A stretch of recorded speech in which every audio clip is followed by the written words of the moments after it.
সুপ্রিয় দর্শক, আপনাদের সবাইকে সিলেটের সময় মিডিয়া গ্রুপের প্রতিষ্ঠান দৈনিক সিলেটের সময় ও সিলেটের হালচালের পক্ষ থেকে আন্তরিক শুভেচ্ছা ও অভিনন্দন জানাচ্ছি আমি জয়া রায়। সিলেট বিভাগের সকল জেলার সবধনী সংবাদ আপনাদের কাছে পৌঁছে দিতে আমাদের নিয়মিত আয়োজন টাইমস অফ সিলেটের পক্ষ থেকে আপনাদের স্বাগত জানাচ্ছি।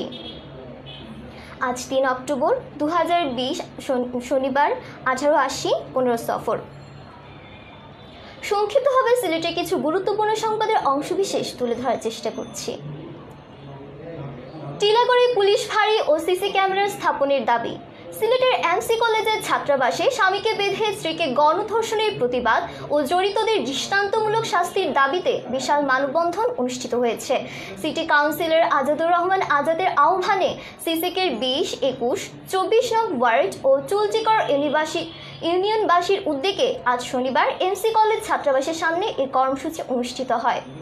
মানববন্ধনে নিজস্ব ব্যানার নিয়ে শতাধিক রাজনৈতিক ছাত্রাবাসের সামনে এই কর্মসূচি পালিত হয়।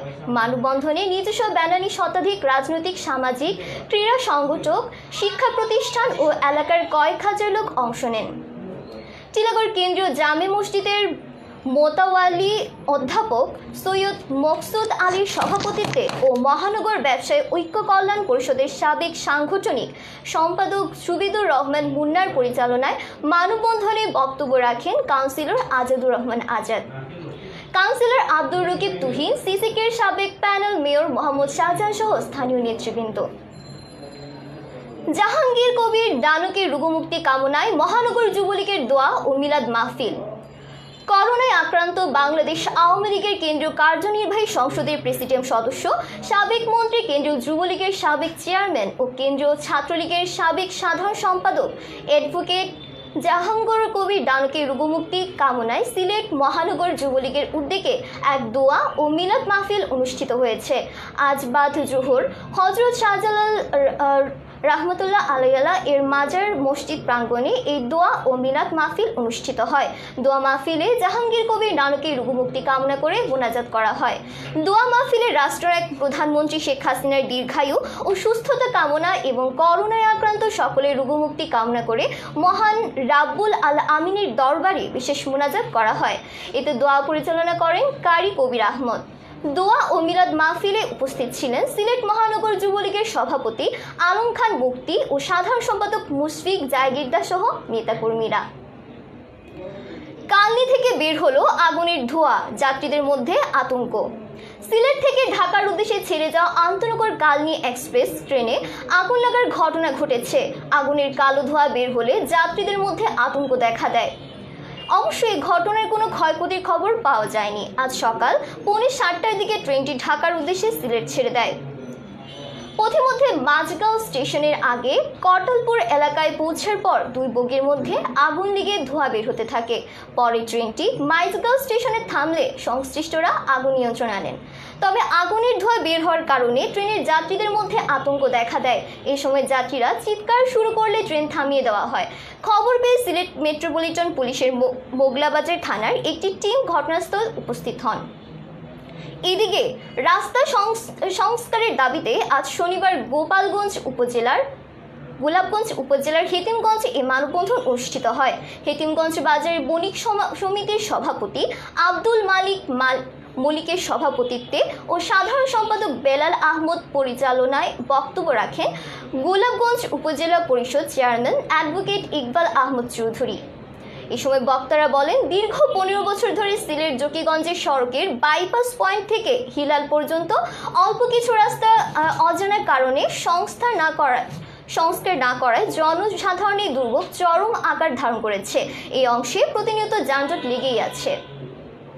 অপরদিকে সিলেট 3 আসনের সংসদ সদস্য শেখ রাসেল জাতীয় শিশু কিশোর পরিষদের কেন্দ্রীয় মহাসচিব মাহমুদ ও সামাদ চৌধুরী বলেছেন, আওয়ামী লীগ সরকার চা শ্রমিকদের জীবনমান উন্নয়নে বিভিন্ন সুযোগ সুবিধা বৃদ্ধি করেছে। প্রধানমন্ত্রী জননেত্রী শেখ হাসিনা ক্ষমতায় আসার পর চা শ্রমিকদের ভাগ্য উন্নয়নের জন্য গৃহ নির্মাণ, নগদ অর্থ প্রদান ও শ্রমিকদের ছেলেমেয়েদের লেখাপড়ার জন্য স্কুল, বিদ্যুৎ সুবিধা, খাদ্য সামগ্রী সহ নানাবিধ প্রকল্প চালু করেছেন। ফলে আমরা নির্বাচনী এলাকার সব কয়টি চা বাগানে চা শ্রমিকরা সরকারি সকল সুযোগ সুবিধা ভোগ করতে সক্ষম হয়েছে। তিনি আজ সকালে ফেঞ্চুগঞ্জ উপজেলার মুমিনছড়া, মণিপুর ডালুছড়া চা বাগানের চা শ্রমিক ময়না দুরিয়া, চন্দন রিকেশন, ফাতেমা বেগমকে পৃথকভাবে 4 লক্ষ টাকা করে 3টি গৃহ, 12 লক্ষ টাকা ব্যয়ে প্রধানমন্ত্রীর পক্ষ থেকে নির্মিত চা শ্রমিকদের জীবনমান উন্নয়নে আবাসন প্রকল্পের আওতায় 3টি গৃহ উদ্বোধনী পৃথক অনুষ্ঠানে প্রধান অতিথির বক্তব্যে উপরোক্ত কথাগুলো বলেন। খালেদা জিয়া তারেক রহমানের মামলা প্রত্যাহারের দাবিতে নগরীতে বিক্ষোভ মিছিল। বিএনপি চেয়ারপারসন বেগম খালেদা জিয়া, ভারপ্রাপ্ত চেয়ারম্যান তারেক রহমানের মামলা প্রত্যাহার ও সিলেট মহানগর ছাত্র দল নেতা লাইক আহমদ সহ সকল রাজবন্দীদের নিঃশর্ত মুক্তির দাবিতে বিক্ষোভ মিছিল অনুষ্ঠিত হয়েছে। আজ দুপুরে নগরীর সুবিদ বাজার থেকে বিক্ষোভ মিছিল বের করে জাতীয়তাবাদী স্বেচ্ছাসেবক দল, ছাত্র দল, সিলেট মহানগর ও জেলার নেতৃবৃন্দ। পুলিশি বাধার কারণে মিছিলটি নির্ধারিত সময়ের পূর্বে শুরু হয়ে নগরীর সুবিদবাজার পয়েন্ট থেকে আম্বরখানা পয়েন্টে এসে এক সংক্ষিপ্ত সমাবেশে মিলিত হয়। সিলেট জেলা ছাত্র দলের সাবেক যুগ্ম সম্পাদক, মহানগর স্বেচ্ছাসেবক দল নেতা আফসর খানের সভাপতিত্বে ও মহানগর ছাত্র দলের সিনিয়র যুগ্ম সম্পাদক হোসেন আহমদের পরিচালনায় বক্তব্য রাখেন মহানগর স্বেচ্ছাসেবক দল নেতা নুরুল ইসলাম, সৈয়দ আমির আলী, হাবিবুর রহমান হাবিব, রেজওয়ান আহমদ, জেলা ছাত্রদল নেতা আমজদ হোসেন, রায়হান আহমদ সহ নেতৃবৃন্দ। এবার করোনা সংবাদ। 26 রোগী শনাক্তের দিনে সিলেট বিভাগে সুস্থ 18 জন। গত 24 ঘন্টায় সিলেট বিভাগে 26 জন করোনা আক্রান্ত রোগী শনাক্ত হয়েছে। একই সময়ে সুস্থ হয়েছেন বাড়িতে ও হাসপাতালে আইসোলেশনে থাকা 18 জন। আর বিভাগে কোভিড-19 রোগে একজনের মৃত্যু ঘটে। আজ সকালে স্বাস্থ্য অধিদপ্তরের সিলেট বিভাগীয় পরিচালক স্বাস্থ্য ডক্টর সুলতানা রাজিয়া স্বাক্ষরিত কোভিড-19 কোয়ারেন্টাইন ও আইসোলেশনের দৈনিক প্রতিবেদন থেকে এ তথ্য জানানো হয়। সিলেট বিভাগে শনাক্ত 26 জন রোগীর মধ্যে সিলেট জেলায় 15 জন ও সুনামগঞ্জে 2 জন, হবিগঞ্জে 5 জন রোগী শনাক্ত হয়েছেন। মৌলভীবাজারে এই সময় 4 জন রোগী শনাক্ত হন। সুস্থ হওয়া রোগীদের মধ্যে সিলেটের 17 সর্বাধিক জন রোগী একদিনে সুস্থ হয়েছেন। মৌলভীবাজারে সুস্থ হয়েছেন 1 জন। সিলেট বিভাগে শনাক্ত 26 জন রোগীর মধ্যে সিলেট জেলায় 15 জন ও সুনামগঞ্জে 2 জন। সিলেট বিভাগে বর্তমানে করোনা আক্রান্ত রোগীর সংখ্যা 12,711 জন। এর মধ্যে সিলেট জেলায় অর্ধেকেরও বেশি 6,899 জন। এছাড়া সুনামগঞ্জে 2,347 জন, হবিগঞ্জে 1,758 জন ও মৌলভীবাজারে 1,707 জনের করোনা শনাক্ত হয়েছে। সিলেটের 4 জেলায় 66 জন করোনা আক্রান্ত রোগী হাসপাতালে চিকিৎসা নিচ্ছেন। এ পর্যন্ত সুস্থ হয়েছেন বিভাগের 10,585 জন করোনা আক্রান্ত রোগী এবং মৃত্যুবরণ করেছেন 219 জন। এমসি কলেজে ধর্ষণ দায় স্বীকার করলেন রাজন রনি আইনুলও। সিলেটের এমসি কলেজের ছাত্রাবাসের তরুণী ধর্ষণের ঘটনায় দায় স্বীকার করে আদালতে জবানবন্দি দিয়েছেন। এই মামলায় গ্রেফতার হওয়া শাহ মাহবুবুর রহমান রনি, আইনুল হোসেন ও মোহাম্মদ রাজন শনিবার আদালতে 164 ধারায় জবানবন্দি দিয়ে ধর্ষণের সাথে জড়িত থাকার কথা স্বীকার করেন তারা।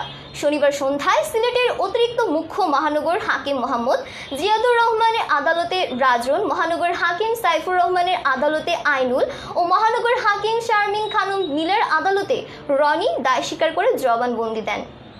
এ তথ্য নিশ্চিত করে সিলেট মহানগর পুলিশের সহকারী কমিশনার অমল কুমার চৌধুরী বলেন, আজ এই মামলার 3 আসামি দায় স্বীকার করে জবানবন্দি দিয়েছে।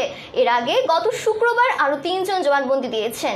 এ নিয়ে গ্রেফতার হওয়া 8 আসামির মধ্যে 6 জনই আদালতে 164 ধারায় স্বীকারোক্তিমূলক জবানবন্দি দিয়েছেন। এর আগে 5 দিনের রিমান্ড শেষে শনিবার দুপুরে কড়া নিরাপত্তা বেষ্টনীর মধ্য দিয়ে রাজন, রনি ও আইনুলকে আদালত প্রাঙ্গণে হাজির করে শাহপরান থানা পুলিশ। সন্ধ্যায় জবানবন্দি গ্রহণ শেষে তাদেরকে কারাগারে প্রেরণের নির্দেশ দেন আদালত। এরপর তাদের কারাগারে নিয়ে যায় পুলিশ। শুক্রবার এই মামলার প্রধান আসামি সাইফুর রহমান এবং আরও 2 আসামি অর্জুন লস্কর ও রবিউল ইসলাম আদালতে 164 ধারায় স্বীকারোক্তিমূলক জবানবন্দি দেন। এদিকে মামলার অপর দুই আসামি তারিকুল ইসলাম তারেক ও মাহফুজুর রহমানকে শনিবার দুপুরে Sylhet MAG Osmani medical college হাসপাতালে হাজির করে তাদের ডিএনএ নমুনা সংগ্রহ করা হয়। তারা দুজনেই 5 দিনের রিমান্ডে রয়েছেন। রোববার তাদের আদালতে হাজির করা হতে পারে বলে জানা গেছে। সিলেটে খেলোয়াড়দের মাঝে আর্থিক অনুদানের চেক বিতরণ। দেশব্যাপী করোনা ভাইরাসের প্রাদুর্ভাবের কারণে যুব ও ক্রীড়া মন্ত্রণালয় কর্তৃক প্রদত্ত আর্থিক অনুদান সিলেট বিভাগের সিলেট, সুনামগঞ্জ, হবিগঞ্জ, মৌলভীবাজার জেলায় ক্ষতিগ্রস্ত খেলোয়াড়, ক্রীড়া সংগঠক, প্রশিক্ষক ও ক্রীড়া সংশ্লিষ্ট 10 জনের মধ্যে অনুদানের চেক বিতরণ করেন। আজ সকালে সিলেটে আন্তর্জাতিক ক্রিকেট স্টেডিয়ামে অনুষ্ঠিত হয়। আর্থিক অনুদান অনুষ্ঠানের প্রধান অতিথি হিসেবে উপস্থিত ছিলেন সিলেট বিভাগীয় কমিশনার মোহাম্মদ মশিউর রহমান এনডিসি। বিশেষ অতিথি হিসেবে উপস্থিত ছিলেন সিলেট বিভাগীয় ক্রীড়া সংস্থার সাধারণ সম্পাদক মিসেস মারিয়ানা চৌধুরী মামনি, কোষাধ্যক্ষ সৈয়দ তকরিমুল হাদি কোরেশি কাবি, সাবেক সহ সাধারণ সম্পাদক ইমরান আহমদ, সাবেক সদস্য সম্পাদক মোহাম্মদ ফরিদুল হাসান কোরেশি, PS2 কমিশনার মাহবুবুর রহমান, বিভাগীয় ব্যাডমিন্টন কমিটির সভাপতি কামরান আহমদ, বিভাগীয় ক্রিকেট কোচ AKM মাহমুদ ইসলাম ইমন, রঞ্জন রায় প্রমুখ। ধর্ষকরা গ্রেফতার না হলে পুলিশ কমিশনার কার্যালয় ঘেরাও। জালালাবাদে শিশু ধর্ষণকারীদের গ্রেফতারের দাবিতে মানববন্ধন। সিলেটের জালালাবাদ ইউনিয়নে প্রাথমিক বিদ্যালয়ের এই শিক্ষার্থীকে ধর্ষণ মামলার আসামি একলেস ও জসিম এবং তাদের সহযোগী আশিক আলী, হারুন মিয়া, ইমদাদ আলী, জালাল মিয়া 24 ঘন্টার মধ্যে গ্রেফতার করে আইনের আওতায় নিয়ে আসার দাবি জানিয়েছেন বাংলাদেশ হিন্দু বৌদ্ধ খ্রিস্টান ঐক্য পরিষদ ও বাংলাদেশ পূজা উদযাপন পরিষদ সিলেটের নেতৃবৃন্দ। আজ সকালে সিলেট কেন্দ্রীয় শহীদ মিনারে হিন্দু বৌদ্ধ খ্রিস্টান ঐক্য পরিষদ জালালাবাদ থানা শাখা ও পূজা উদযাপন পরিষদ সিলেট সদর উপজেলা শাখার উদ্যোগে আয়োজিত মানববন্ধন কর্মসূচি পালনকালে এ দাবি জানিয়ে বক্তারা বলেন, গত 6 সেপ্টেম্বর রাতে 12 বছরের সংখ্যালঘু সম্প্রদায়ের শিশু ধর্ষণের ঘটনা ঘটলেও মামলার এজাহার নামীয় 2 আসামি সহ অপর আসামিদের এখন পর্যন্ত গ্রেফতার করতে পারেনি পুলিশ। এতে করে জনমনে নানা প্রশ্নের উদ্বেগ হচ্ছে। নেতৃবৃন্দ ক্ষোভ প্রকাশ করে বলেন, আগামী 7 দিনের মধ্যে শিশু ধর্ষণ মামলার আসামিদের গ্রেফতার করা না হলে 10 অক্টোবর শনিবার সিলেট মেট্রোপলিটন পুলিশ কমিশনের কার্যালয়ে বাংলাদেশ হিন্দু বৌদ্ধ খ্রিস্টান ঐক্য পরিষদ ও বাংলাদেশ পূজা উদযাপন পরিষদ সিলেটের নেতৃবৃন্দ ঘেরাও কর্মসূচি পালন করবেন।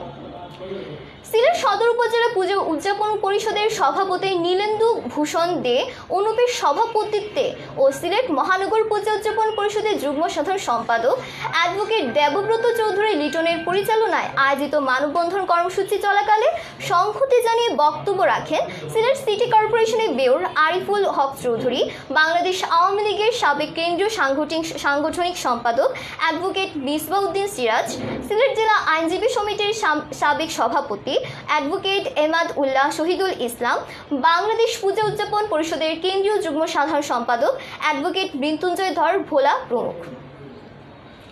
দল চাঙ্গা করতে আওয়ামী লীগের সাংগঠনিক টিম সিলেট বিভাগে দায়িত্বে যারা। বাংলাদেশ আওয়ামী লীগের সাংগঠনিক কার্যক্রম আরও গতিশীল করার লক্ষ্যে সিলেট সহ 8টি সাংগঠনিক বিভাগের জন্য কেন্দ্রীয় কার্যনির্বাহী সংসদ সদস্যদের সমন্বয়ে গঠিত টিম অনুমোদন দিয়েছে ক্ষমতাসীন দলটি।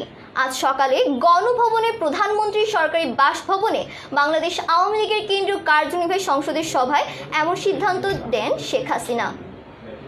এরপর দলের সাধারণ সম্পাদক ওবায়দুল কাদের তার সরকারি বাসভবনে এক বৈঠকের আলোচ্যসূচি নিয়ে প্রেস ব্রিফিংয়ে এসব টিম অনুমোদনের তালিকা প্রকাশ করেন। আর সাংগঠনিক বিভাগের জন্য কেন্দ্রীয় কার্যনির্বাহী সংসদ সদস্যদের সমন্বয়ে গঠিত টিমগুলোর মধ্যে সিলেট বিভাগের সমন্বয়ক হিসেবে দায়িত্ব পালন করেন যুগ্ম সাধারণ সম্পাদক মাহবুবুল আলম হানিফ ও সাংগঠনিক সম্পাদক সাখাওয়াত হোসেন শফিক। সিলেটের জন্য গঠিত এই টিমের সভাপতি সদস্যদের মধ্যে রয়েছেন অ্যাডভোকেট জাহাঙ্গীর কবির নানক ও নুরুল ইসলাম নাহিদ। বাকি সদস্যরা হলেন ডক্টর মুশফিক হোসেন চৌধুরী ও সায়েম খান। সিলেটের সংবাদ সম্মেলনে মায়ের আহাজারি, আমার ছেলে দোষী হলে পুলিশের হাতে তুলে দিব। পূর্ব শত্রুতার জের ধরে ছেলেকে শ্রমিক নেতা রিপন হত্যা মামলায় জড়িত করা হয়েছে বলে দাবি করেছেন দক্ষিণ সুরমা বড়ইকান্দির শফিক আহমেদের স্ত্রী রিনা বেগম। আজ সিলেট জেলা প্রেস ক্লাবে সংবাদ সম্মেলনে তিনি জানান, গোষ্ঠীগত বিরোধের বদলা নিতে শ্রমিক নেতা রিপনের মূল হত্যাকারী রেজওয়ান হোসেন হিমু আদালতে জবানবন্দিতে সম্পূর্ণ মিথ্যাভাবে সাওয়াল হোসেন সাগরকে জড়িত করে জবানবন্দি প্রদান করে। ফলে পুলিশ মূল ঘটনা তদন্ত না করে সাগরকে ধরতে একাধিকবার বাড়িতে অভিযান চালাচ্ছে। অথচ ট্যাঙ্কলরি শ্রমিক নেতা রিপন হত্যা মামলার সাক্ষী ও তার স্বজনরা বলেছেন সাগরের ব্যাপারে কোথাও যেতে হলে তারা যাবেন, আর ঘটনার আগে ও পরে সাগরের মোবাইল ফোনের কল লিস্টে তুললে সম্পূর্ণ বিষয় বেরিয়ে আসবে সাগর জড়িত কিনা। খুনের ঘটনায় যদি ছেলে সামান্যতম জড়িত থাকে তাহলে তাকে পুলিশের হাতে তুলে দিবেন মা। বিশ্ব প্রাণী দিবস কাল বিশ্ব প্রাণী দিবস। প্রাণীর অধিকার রক্ষা ও কল্যাণার্থে প্রতি বছর বিশ্বব্যাপী আগামীকাল 4 অক্টোবর পালিত হয় দিবসটি। প্রিয় দর্শক, এবার অতিথিদের নিয়ে আমাদের নিয়মিত আয়োজন। আজকে অতিথি সিলেট মহানগর যুবলীগের সভাপতি আলম খান মুক্তি। এই পর্বটি উপস্থাপনা করবে সহকর্মী নুরুল ইসলাম।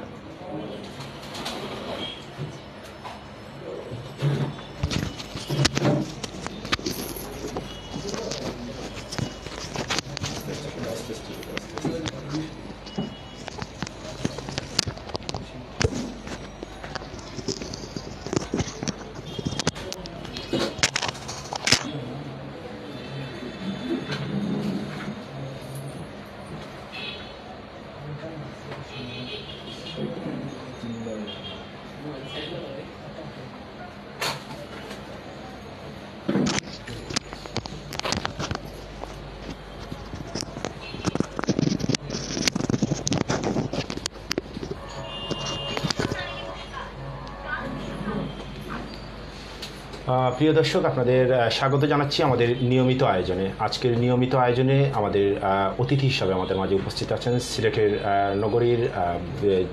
নগর যুবলীগের সভাপতি, যিনি যুব সমাজের অহংকার। সিলেটের আপনারা দেখেছেন বিগত দিন যিনি সামাজিক যোগাযোগ মাধ্যম সহ বিভিন্নভাবে যার নগরীটি, পুরো নগরীটি করোনা সংকটকালীন সময় অসহায় হতদরিদ্র মানুষের পাশে দাঁড়িয়ে যিনি সহযোগিতার হাত প্রসারিত করে দিয়েছেন, সেই মহানগর যুবলীগের সম্মানিত সভাপতি সিলেটের অত্যন্ত জনপ্রিয় যুবনেতা জনাব আলম খান মুক্তি। জনাব আলম খান মুক্তি, আপনাকে স্বাগত জানাচ্ছি আমাদের স্টুডিওতে। প্রথমেই আমরা আপনার কাছ থেকে একটু সংক্ষেপে জানতে চাই মহানগর যুবলীগের সকল কার্যক্রম সম্পর্কে। যদি একটু সংক্ষেপে, এই করোনা প্রাদুর্ভাব চলাকালীন সময় আপনি যে কর্মসূচিগুলো পালন করেছেন, যদি সংক্ষেপে একটু আমাদের কর্মসূচিগুলি সম্পর্কে বলেন। ধন্যবাদ আপনাকে এবং দৈনিক সিলেট সময় আজকে যে আমাকে আমন্ত্রণ জানিয়েছেন আপনাদের স্টুডিওতে।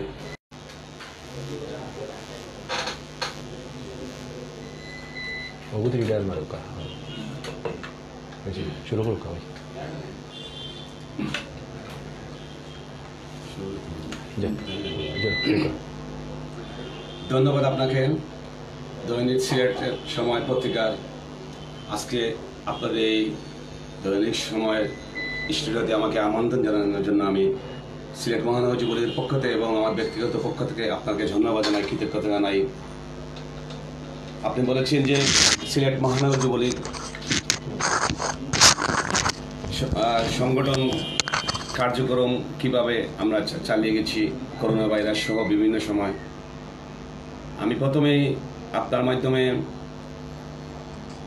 জাতির পিতা বঙ্গবন্ধু শেখ মুজিবুর রহমান সহ ওনার পরিবারের সকল সদস্যদের আমি শ্রদ্ধার সাথে স্মরণ করছি। 30 লক্ষ শহীদ এবং 2 লক্ষ মামুনের ইজ্জতের বিনিময়ে আমরা যে লাল সবুজের পতাকা পেয়েছি। আজকে দেখুন, সিলেট মহানগর যুবলীগ আমি দীর্ঘ 5টি বৎসর সিলেট মহানগর যুবলীগের আহ্বায়কের দায়িত্ব পালন করছি। এই আহ্বায়ক পালন করতে গিয়ে আমি সিলেটের 27টি ওয়ার্ড যুবলীগের আমি সম্মেলনের মাধ্যমে নতুন কমিটি গঠন করেছি। সেই কমিটি গঠন করার পর আমরা সম্মেলনের মাধ্যমে, কাউন্সিলের মাধ্যমে, সরাসরি ভোটের মাধ্যমে আমার ওয়ার্ড যুবলীগের প্রত্যেকটি নেতাকর্মী, সিলেট মহানগরের প্রত্যেকটি নেতাকর্মী তাদের মূল্যবান ভোটে আমাকে সভাপতি নির্বাচিত করেছেন। আমি তাদেরকে কৃতজ্ঞতা জানাই, ধন্যবাদ জানাই। আমি সভাপতি নির্বাচিত হওয়ার পর থেকে আজকে আপনারা জানেন, যখন আমি সভাপতি নির্বাচিত হয়েছি, তারপরে বাংলাদেশের সহ বিশ্বে একটি মহামারী আকার ধারণ করেছিল, সে করোনা ভাইরাস।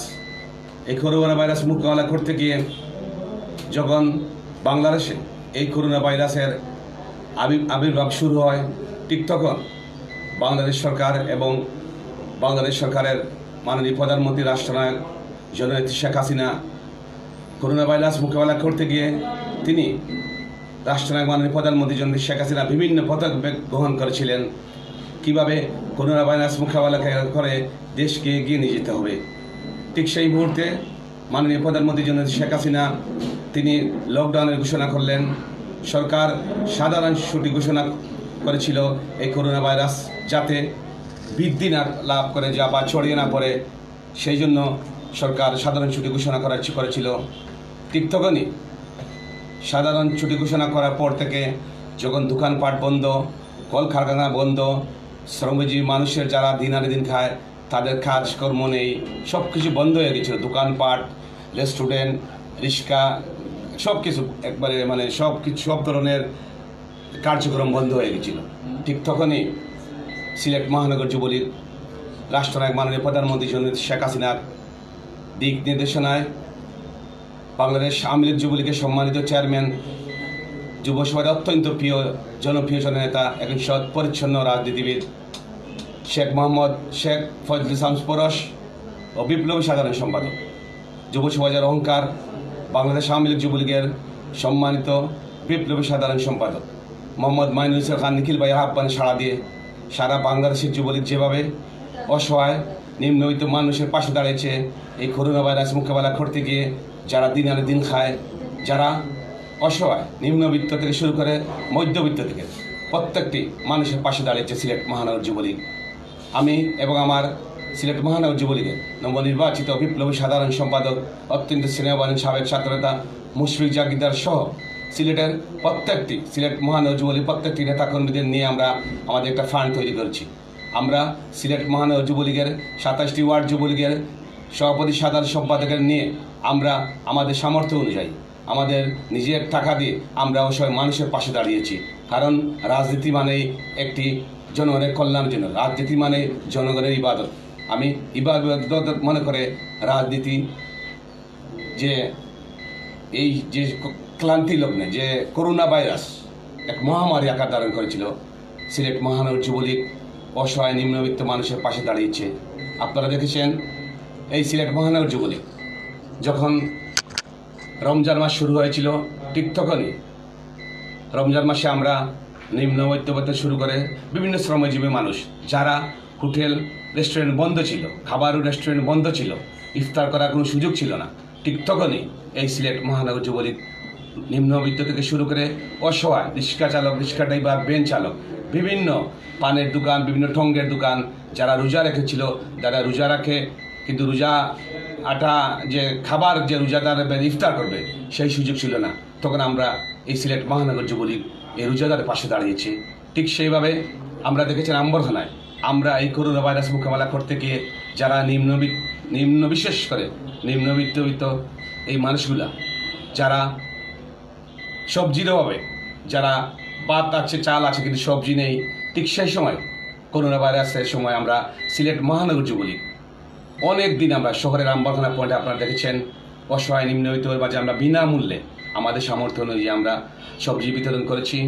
এবং বিশেষ করে আমরা বাক প্রতিবন্ধী, দৃষ্টি প্রতিবন্ধীর মাঝে আমরা খাদ্য সামগ্রী বিতরণ করেছি। এই করোনা ভাইরাসে পবিত্র ঈদুল আজহে আমরা আমাদের নিজ উদ্যোগে সিলেটের প্রায় 100টি প্রতিবন্ধীদের মাঝে আমরা ঈদ সামগ্রী আমরা বিতরণ করেছি। এবং বিভিন্ন সময় আমরা 27টি ওয়ার্ডে বিভিন্ন রাস্তায়, বিভিন্ন অলিতে গলিতে, বিভিন্ন বাসা বাড়িতে, বিশেষ করে যারা নিম্নবিত্ত এবং মধ্যবিত্ত, যারা মুখ খেলে বলতে পারতেছে না যে আমাদের করে চাল নেই, ঢাল নেই, ঠিক সেই সময়ে সিলেট মহানগর যুবলীগ রাতের অন্ধকারে অসহায় নিম্নবিত্ত থেকে মধ্যবিত্ত মানুষের মাঝে আমরা খাদ্য সামগ্রী বিতরণ করেছি। এবং আপনারা দেখেছেন এই যে আগস্ট মাস, শুকের মাস, পুরো 1 মাস সিলেট মহানগর যুবলীগ আমাদের বাংলাদেশ আওয়ামী লীগ যুবলীগের সম্মানিত চেয়ারম্যান, অত্যন্ত একজন জনপ্রিয় এবং একজন দক্ষ সংগঠন পরিচ্ছন্ন একজন রাজনীতিবিদ শেখ ফজলে শামস পরশ ও বিপ্লবী সাধারণ সম্পাদক মোহাম্মদ মাইনুল হোসেন খান নিখিল ভাইয়ের নির্দেশনায় আমরা সিলেট মহানগর যুবলীগ কেন্দ্রীয় কর্মসূচির অংশ হিসাবে এই সিলেট মহানগর যুবলীগ 1 মাস আমরা প্রত্যেক দিন 27টি ওয়ার্ডে আমরা এবং আমাদের সিলেট মহানগর যুবলীগের উদ্যোগে আমরা অসহায় নিম্নবিত্ত মানুষের মাঝে দোয়া মিল করে আমরা অসহায় নিম্নবিত্ত মানুষের মাঝে খাদ্য সামগ্রী বিতরণ করেছি। একটি মাস আপনারা দেখেছেন এই করোনা দিয়ে বা সুখের মাস আগস্ট মাসে। এরপরে আমরা রাষ্ট্রনায়ক মাননীয় প্রধানমন্ত্রী জননেত্রী শেখ হাসিনার 74তম জন্মবার্ষিকী উপলক্ষে সিলেট মহানগর যুবলীগ কেন্দ্রীয় কর্মসূচির অংশ হিসাবে আমরা সিলেটে ওনার জন্মদিন উপলক্ষে আমরা বৃক্ষরোপণ করেছি সিলেট মহানগর যুবলীগ, আপনারা দেখেছেন। এরপরে আমরা দরগায় হজরত শাহজালাল দরগা মসজিদে আমরা রাষ্ট্রনায়ক মাননীয় প্রধানমন্ত্রী জননেত্রী শেখ হাসিনার সুস্বাস্থ্য দীর্ঘায়ু কামনা করে আমরা মিলাদ মাহফিল করেছি, এদিন আমরা সিন্নি বিতরণ করেছি। পরে আমরা যারা বাক প্রতিবন্ধী, যাদেরকে বোঝায় যারা প্রতিবন্ধী, তাদের মাঝে আমরা প্রায় 100টি পরিবারের মাঝে আমরা খাদ্য সামগ্রী বিতরণ করেছি। তাও খাদ্য সামগ্রী আমরা এমন ওরা বাসায় নিয়ে যারা 4-5 জন মিলেমিশে খাওয়ার সুযোগের সেই ব্যবস্থা আমরা করেছি। আমরা আমাদের কার্যক্রম অব্যাহত আছে, ইনশাআল্লাহ এখনো চলছে সিলেট মহানগর যুবলীগের। ধন্যবাদ। প্রিয় দর্শক, আপনারা ইতিমধ্যেই জানেন মহানগর যুবলীগ কিন্তু সমগ্র রমজান জুড়ে প্রত্যেক দিনই কোনো না কোনোভাবে ইফতার সামগ্রী বা কোনো কর্মসূচি নিয়ে মানুষের সংস্পর্শে গিয়েছে এবং মানুষের কাছে গিয়েছে। আমরা সেটি আমাদের অনেক অনুষ্ঠানেও বলেছি এবং অনেকগুলো অনুষ্ঠান আমরাও সরাসরি সম্প্রচার করেছি। আমরা একটু মহানগর যুবলীগের বাইরে আলম খান মুফতির কাছে অন্য একটি প্রশ্ন আসতে চাই। জনাব আলম খান মুফতি, আপনি সরকার দলের সবচেয়ে গুরুত্বপূর্ণ সংগঠন যুবলীগের নগরীর দায়িত্বে আছেন। এই কয়েকদিন যাবৎ সিলেটে অত্যন্ত খুব আলোচনা হচ্ছে জেলা এবং মহানগর আওয়ামী লীগের কমিটি নিয়ে, এবং আজকে একটি সিলেটের দায়িত্ব দেওয়া হয়েছে কয়েকজন নেতাকে, শীর্ষ নেতাকে। আপনার একটি প্রত্যাশা আমরা জানতে চাই যে কীরকম পূর্ণাঙ্গ কমিটি হলে বা কীরকম পূর্ণাঙ্গ কমিটি দিলে মনে করেন সিলেট জেলা আওয়ামী লীগ বা সিলেট মহানগর আওয়ামী লীগ মানুষের প্রত্যাশা বা আশা-আকাঙ্ক্ষা পূরণ করতে পারবে বলে আপনি মনে করেন? যদি আমাদের একটু সংক্ষেপে আমাদের দর্শকদের বলেন। ধন্যবাদ আপনাকে সুন্দর একটি প্রশ্ন করার জন্য। আসলে দেখুন, আওয়ামী লীগ সংগঠন হলো আমাদের অভিভাবক সংগঠন।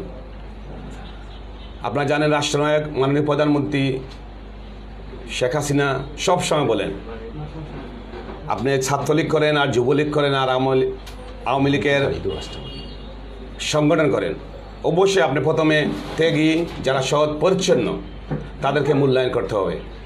আজকে আমি আপনার মাধ্যমে রাষ্ট্রনায়ক মাননীয় প্রধানমন্ত্রী জননেত্রী সিলেট জেলা মহানগর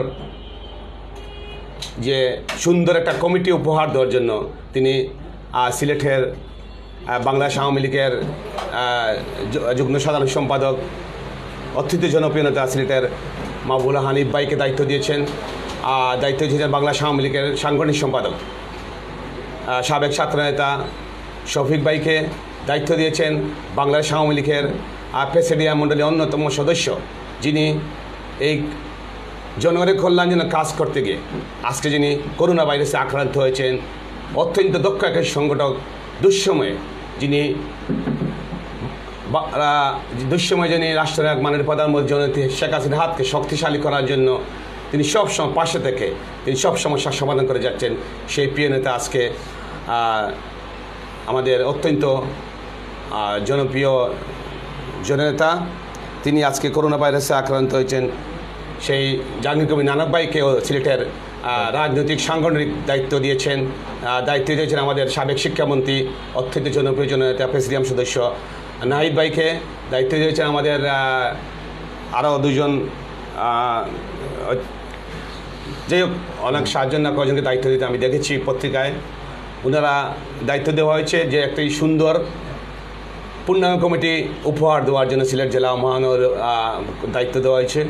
আমি বিশ্বাস করি ওনাদের মাধ্যমে রাষ্ট্রনায়ক মাননীয় প্রধানমন্ত্রী তিনি সবসময় বলতেন যে ত্যাগী সৎ পরিচ্ছন্ন যারা বিগত দিনে রাজপথে থেকে আন্দোলন সংগ্রামে গুরুত্বপূর্ণ দায়িত্ব পালন করেছিল তাদেরকে পূর্ণাঙ্গ কমিটিতে স্থান দেওয়ার জন্য আমি আপনার মধ্যে অবশ্যই আমি আমার সম্মানিত অভিভাবক সংগঠন বাংলাদেশ আওয়ামী লীগের সিলেট জেলা মহানগরের সম্মানিত সভাপতি সাধারণ সম্পাদককে বলবো যে আপনারা ত্যাগী যারা রাজপথে থেকে প্রত্যেকটি আন্দোলন সংগ্রামে আওয়ামী লীগকে পাশে থেকে কাজ করে গেছে, তাদেরকে অবশ্যই ইনশাআল্লাহ তারা মূল্যায়ন করবেন, সেই প্রত্যাশা আমি কামনা করছি।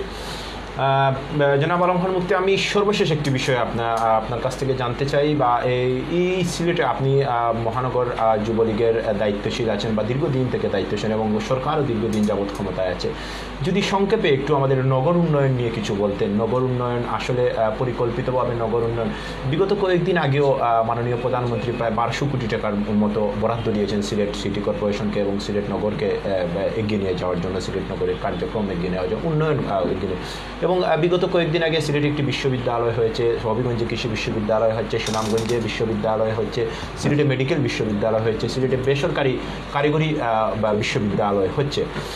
এবং আপনি কয়েকদিন আগেও ভার্চুয়ালের মাধ্যমে মাননীয় প্রধানমন্ত্রী ওসমানী আন্তর্জাতিক বিমানবন্দরকে আরও উন্নতিকরণের কাজ উদ্বোধন করেছেন। সেখানে আমাদের মাননীয় পররাষ্ট্রমন্ত্রী উপস্থিত ছিলেন, সিলেট মন্ত্রী হবিগঞ্জের আমাদের জনাব মাহবুব আলী সাহেব উপস্থিত ছিলেন, অনেকেই উপস্থিত ছিলেন। এই উন্নয়নের ধারাবাহিকতায় সিলেট নগরীর যে উন্নয়ন হচ্ছে বা উন্নয়নগুলো এগিয়ে যাচ্ছে, সেটি পর্যাপ্ত কিনা বা সে ধারাবাহিকতা আরও পরিকল্পিত হওয়া প্রয়োজন আছে কিনা, আপনি কি মনে করছেন? ধন্যবাদ আপনাকে। দেখুন, হযরত শাহজালাল শাহফরানের পূর্ণভূমি এই সিলেট একটি আধ্যাত্মিক নগরী, এই সিলেট একটি পর্যটন নগরী। আমি বলবো, যে টাকা বরাদ্দ দিয়েছেন সাবেক সফল অর্থমন্ত্রী, বিগত তিনি 10 বছর এই সিলেটের সাবেক অর্থমন্ত্রী হিসাবে দায়িত্ব পালন করেছেন, তিনি অনেক টাকা দিয়েছেন সিলেটের উন্নয়নের জন্য। এবং আজকে উনার ভাই সিলেটের অত্যন্ত জনপ্রিয় নেতা, একজন সাদা মনের মানুষ, গণপ্রজাতন্ত্রী বাংলাদেশ সরকারের মাননীয় পররাষ্ট্রমন্ত্রী, অত্যন্ত শ্রদ্ধাভাজন আমার জন্য নেতা জনাব ডক্টর এ কে মোমেন। আপনারা দেখেছেন এই সিলেটের উন্নয়নের জন্য তিনি দিন রাত পরিশ্রম করে যাচ্ছেন, কীভাবে সিলেটকে একটি মডেল নগরী হিসাবে গড়ে তোলা যায়। তিনি শুধু একটাই তার চিন্তা, যে সিলেটকে মানে কীভাবে বাংলাদেশের সর্বশ্রেষ্ঠ একটি নগরী হিসাবে সুন্দর পরিচ্ছন্ন নগরী অবশ্যই গড়ে তোলা যায়, তিনি কাজ করে যাচ্ছেন। ইতিমধ্যে সিলেট সিটি কর্পোরেশন অনেক টাকা বরাদ্দ দিয়েছেন। আমি বলবো আজকে আপনার মধ্যে মাননীয় মেয়রকে, যে আপনি যেভাবে টাকা পেয়েছেন, একজন ভালো মানুষ হিসাবে 2জন মন্ত্রী ছিলেন সিলেটের, একজন সফল অর্থমন্ত্রী জনাব আবুল মাল আব্দুল মুহিত এবং একজন পররাষ্ট্রমন্ত্রী ডক্টর এ কে আব্দুল মোমেন। আমি বলবো এই সিলেটের নগরপিতা মেয়র আরিফুল হককে, যে ওনার একটি সৌভাগ্য, কারণ বাংলাদেশে অন্য কোনো জায়গায় এই ধরনের কোনো ফান্ড পাচ্ছে না, মানে তার ডিস্ট্রিক্টকে উন্নয়ন করার জন্য, তার জেলাকে। কিন্তু সিলেটে আমি বলবো ওনার ভাগ্য খুবই ভালো, একটি সৌভাগ্য ব্যক্তি, যে উনি যে সিলেটে 2জন মন্ত্রী পেয়েছেন, সৎ পরিচ্ছন্ন। তিনি ওনারা কে দল, কে বিএনপি বা কে আওয়ামী লীগের মেয়র, ওনারা এইগুলো দেখছেন না, বা রাষ্ট্রনায়ক মাননীয় প্রধানমন্ত্রী সেটা চাচ্ছেন না যে বিএনপির মেয়র না আওয়ামী লীগের মেয়র। রাষ্ট্রনায়ক মাননীয় প্রধানমন্ত্রী জননেত্রী শেখ হাসিনা চাচ্ছেন সিলেট কেন, সারা বাংলাদেশে উন্নয়ন হোক। ঠিক সেইভাবে সিলেটের যে আজকের যে অভিভাবক, অত্যন্ত জনপ্রিয় নেতা শ্রদ্ধাভাজন পররাষ্ট্রমন্ত্রী ডক্টর এ কে মোমেন, তিনিও চাচ্ছেন সিলেটে মেয়রকে কোন দলে সেটা বড় জিনিস নয়, তিনি চাচ্ছেন সিলেটকে একটি মডেল সুন্দর নগরী গড়ে তোলার জন্য। আপনারা দেখেছেন ইতিমধ্যেই তিনি সিলেটের ঢাকা টু সিলেটের যে 6 লাইন, সেটাও বাস্তবায়ন হচ্ছে। এইদিকে সিলেটের এয়ারপোর্টও, সিলেটের যে 4 লাইনের যে রাস্তা, সেটাও বাস্তবায়ন হচ্ছে। গত 2 দিন আগে দেখেছেন বিশাল একটি আন্তর্জাতিক বিমানবন্দর, যে বিমানবন্দর আন্তর্জাতিক আছে তারপরেও তিনি বিশাল একটি টার্মিনাল তৈরি করছেন, প্রায় 2100 কোটি টাকার মতন এখানে বরাদ্দ দেওয়া হয়েছে। গতকাল তিনি উদ্বোধন করেছেন নিজে মাননীয় পররাষ্ট্রমন্ত্রী। এবং প্রত্যেক দিন আপনি দেখেন সিলেটের কীভাবে উন্নয়ন হয়, সিলেটের শিক্ষার উন্নয়ন, সিলেটের বিদ্যুতের উন্নয়ন। আজকে দেখেন সিলেটের বিদ্যুৎ, মানে সিলেটের আন্ডারগ্রাউন্ডের যে বিদ্যুৎ তিনি নিয়ে যাচ্ছেন। প্রথমে এই সিলেটে এই সফল অর্থমন্ত্রী তিনিও বলেছিলেন যে সিলেটে আন্ডারগ্রাউন্ডের যে বিদ্যুতের তারগুলা মাটির নিচে দিয়ে নেওয়ার জন্য তিনি প্রথমে প্রস্তাব করেছিলেন। আমাদের আজকের সাবেক সফল অর্থমন্ত্রী তিনি বলেছিলেন রাষ্ট্রনায়ক মাননীয় প্রধানমন্ত্রীকে, যে সিলেটে যে আপনার রাস্তার নিচে দিয়ে যে ইলেকট্রিকের লাইন নেওয়ার জন্য, আজকে ঠিক সেইভাবে আজকে পররাষ্ট্রমন্ত্রী তিনিও চাচ্ছেন যে মাটির নিচে দিয়ে আপনার ইলেকট্রিকের লাইন নেওয়ার জন্য, যাতে করে ঝড় বৃষ্টির জন্য লাইট খুঁটি ভেঙে না পড়ে বা ইলেকট্রিকের কোনো সমস্যা না হয়, জনগণের কল্যাণের জন্য, যাকে আমরা সিলেটের উন্নয়নের উপকার বলবো, যিনি জাতিসংঘের স্থায়ী প্রতিনিধি হিসাবে বাংলাদেশের মুখ উজ্জ্বল করেছেন, যিনি সিলেটবাসীর মুখ উজ্জ্বল করেছেন, তিনি চাচ্ছেন সিলেটকে একটি মডেল নগরী। ইতিমধ্যে আপনারা দেখেছেন বিভিন্ন সময় যে ডিটেল পয়েন্টে ক্যামেরা লাগিয়েছেন, যারা অন্যায়, যারা সন্ত্রাস করে, যারা পালিয়ে নিয়ে যেতে পারে, তিনি মানে একরকম তিনি উন্নয়ন করেও যাচ্ছেন এবং ইনশাআল্লাহ আমি বলবো যে ডক্টর মোমেন এই সিলেটকে একটি আধুনিক নগরী, অত্যাধুনিক নগরী হিসাবে, আধুনিক নগরী হিসাবে গড়ে তুলবে, সেই প্রত্যাশা আমি কামনা করছি। জনাব আলম খান মুক্তি, আমরা অনুষ্ঠানের শেষ পর্যায়ে আমি এই বক্তব্য দিয়েই আপনার অনুষ্ঠানটি শেষ করতে চাই। আপনি আমাদের সময় দেওয়ার জন্য এবং আমাদের স্টুডিওতে আসার জন্য আপনাকে ধন্যবাদ জানাচ্ছি আমাদের দর্শকদের পক্ষ থেকে এবং আমাদের সবার পক্ষ থেকে। আমি সর্বশেষ আজকেই কিন্তু মানববন্ধনের মাধ্যমে টুলটিকোর এবং টিলাগড়ের এলাকার কিছু স্থানীয় জনগণরা এই যে এমসি কলেজের এই ঘটনার পরে তারা নিন্দা জানিয়েছেন এবং এই ঘটনার পরে তারা এই এরিয়াটিতে একটি পুলিশ ফাঁড়ি এবং সিসি ক্যামেরার আওতাভুক্ত করার দাবি জানিয়েছেন। আপনি যদি একটু সংক্ষেপে এই বিষয় নিয়ে আমাদেরকে একটু। ধন্যবাদ আপনাকে। যারা আজকের এই মানববন্ধনের আয়োজন করেছে তারা ভালো কাজের জন্য একটা মানববন্ধন করেছে। আমি বলবো আপনার মাধ্যমে অবশ্যই একটা খুবই নিন্দনীয়, খুবই লজ্জাজনক, সিলেটের হযরত শাহজালাল সাফারের পূর্ণভূমিতে সিলেটের একটা আধ্যাত্মিক নগরী, সিলেটের একটা মনে করেন আমরা ঐক্যবদ্ধ, হিন্দু খ্রিস্টান মুসলিম সবাই ঐক্যবদ্ধ ভাই ভাই বলে আমরা সিলেটে আমরা বসবাস করি। এই সিলেট পবিত্র নগরীতে যারা কুলাঙ্গারা, যারা এই পবিত্র নগরীকে অপবিত্র করেছে, আমিও চাই তাদের বিচার, দৃষ্টান্তমূলক শাস্তি হোক। আজকে আপনার মাধ্যমে আমি বলছি যে এই কুলাঙ্গারদের অবশ্যই এই সিলেটের পবিত্র মাটিতে বিচার হবে। আপনার গতকাল দেখেছেন 6 জনকে রাষ্ট্রনায়ক মাননীয় প্রধানমন্ত্রী ফাঁসির রায় দিয়েছে, আপনারা দেখেছেন হাইকোর্ট। রাষ্ট্রনায়ক মাননীয় প্রধানমন্ত্রী যখন দীর্ঘ 21 বছর আন্দোলন সংগ্রামের মাধ্যমে যখন ক্ষমতায় এসেছিলেন, ঠিক তখনই ক্ষমতা আসার পরে উনি ওনার বাবার জাতির পিতা বঙ্গবন্ধু শেখ মুজিবুর রহমানের বিচারে রায় কার্যকর করেছেন। এরপরে আপনারা দেখেছেন যে 71-এ আলবদর রাজাকার আলম শামস যারা যুদ্ধ অপরাধী তাদের তিনি বিচারের রায় কার্যকর করেছেন, ফাঁসির রায় কার্যকর করেছেন। ঠিক সেইভাবে আজকে রাষ্ট্রনায়ক মাননীয় প্রধানমন্ত্রীকে আমরা সিলেট মহানগর যুবলীগের পক্ষে ধন্যবাদ জানাই। তিনি আইনের শাসন প্রতিষ্ঠা করার লক্ষ্যে তিনি দল মত নির্বিশেষে কে কোন দলের তিনি সেটা যাচ্ছেন না, তিনি চাচ্ছেন যারা সন্ত্রাসী, যারা দুর্নীতি, যারা দেশের যারা বাজে কাজ করে তাদের বিরুদ্ধে অবশ্যই তাদের বিচার তিনি করে যাচ্ছেন। আমিও চাই আপনার মাধ্যমে যারা এই এমসি কলেজের ছাত্রাবাসে একটি যে নাক্ষার্জনক ঘটনা ঘটছিল, একজন নববধূকে দর্শন করেছিল, তাদের বিচার রায় এই সিলেটের মাটিতে অবশ্যই হবে। আমি বিশ্বাস করি এদের যদি বিচার হয় তাহলে এই সিলেটের মাটিতে কোনো সন্ত্রাসীদের সাহস হবে না আবারও এই সিলেটের পবিত্র মাটিকে অপবিত্র করার জন্য। আমি আপনাকে ধন্যবাদ জানাই আমাকে আপনার এই সিলেটের সময়, দৈনিক সিলেটের সময় পত্রিকায় এখানে আমন্ত্রণ জানানোর জন্য আমি আমার পক্ষ থেকে এবং বক্তব্য পক্ষ থেকে নুরুল ভাইকে অন্তর থেকে ধন্যবাদ জানাই। আপনারা যারা এই কর্মকর্তা আছেন এই সিলেট সময়ের পত্রিকার সকল কর্মকর্তা কলাকৌশলে আমি ধন্যবাদ জানাই। যারা এই অনুষ্ঠান দেখছেন দর্শক শ্রোতাকে আমি সিলেট মহানগর যুবলীগের পক্ষ থেকে ধন্যবাদ জানাই, কৃতজ্ঞতা জানাই। জয় বাংলা, জয় বঙ্গবন্ধু। প্রিয় দর্শক, আপনাদের প্রত্যেককে আমাদের এই দীর্ঘক্ষণ আমাদের সঙ্গে থাকার জন্য ধন্যবাদ জানাচ্ছি এবং আশা করছি প্রত্যেক দিন একই সময় একই টাইমে আপনাদের এই অনুষ্ঠানটি আমাদের উপভোগ করবেন এবং সিলেটের সকল গুরুত্বপূর্ণ সংবাদ আমাদের সহকর্মীরা আপনাদের কাছে তুলে ধরবেন। আপনাদের প্রত্যেকের সুস্বাস্থ্য এবং দীর্ঘায়ু কামনা করছি এবং আমরা বারবারই আপনাদেরকে বলে আসছি সরকারের স্বাস্থ্যবিধি মেনে চলুন, নিজে নিরাপদ থাকুন, আপনার পরিবারকে নিরাপদ রাখুন, আপনার দেশকে নিরাপদ রাখুন। সবাই ভালো থাকবেন, সুস্থ থাকবেন। শুভরাত্রি, আল্লাহ হাফেজ, আসসালামু আলাইকুম।